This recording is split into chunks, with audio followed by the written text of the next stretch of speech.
Ayan nga mga meses at ang ulam nga namin ngayon ay chicken sotanghon with patola. Ayan, at may nabili nga ako na 2 perasong patola. At ayun nga, chicken sotanghon nga ang naisipan kong lutuin. Ayan ang binili ko, meron akong sotanghon. Tapos syempre, may sibuyas din. At saka hindi mawawala ang bawang at luya.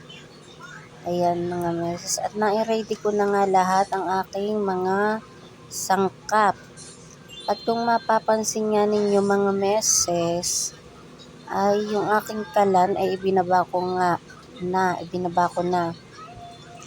Dahil nga, pag mataas masyado ay tumitalsik sa akin yung mga langis, mantika. Yan. At yung aking yang kalan ay nag-iinasbok na. Ayan. Simulan ko na ang pagluluto mga meses. Akin lang ikinisagista yung aking sibuyas, bawang at saka yung luya. Yan, sabay-sabay na iyan. Tapos syempre lalagyan ko lang siya ng paminta para mas masarap at mayroong kagat nga mga meses. Atin lang halu-haluin at intayin lang nating mag golden brown.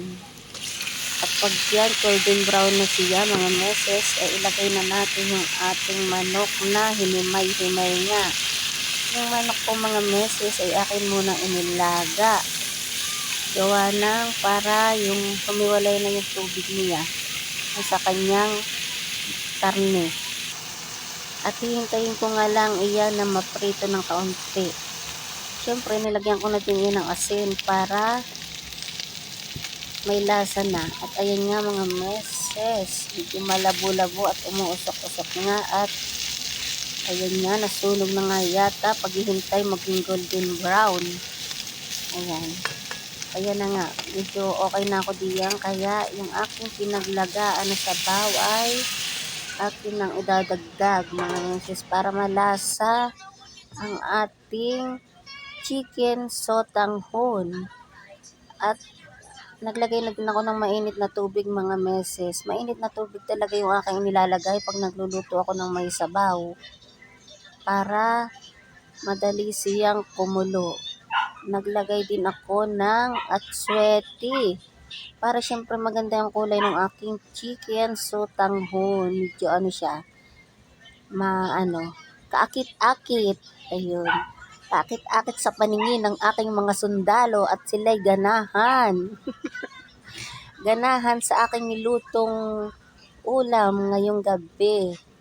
Ayan nga. At sinabay ko na din ang aking sotanghon at saka ang aking gulay. Pinagsabay ko na sila mga meses ko. Para sabay silang lalambot at hihintayin ko lang iyan na kumulo hanggang sa maluto yung gulay. Ayan nga at kumukulo na mga meses ko at luto na ang aking chicken sotanghon ala meses. Ayan, pwede nang kumain ang aking mga anak at ang aking mister. Okay, thank you for watching.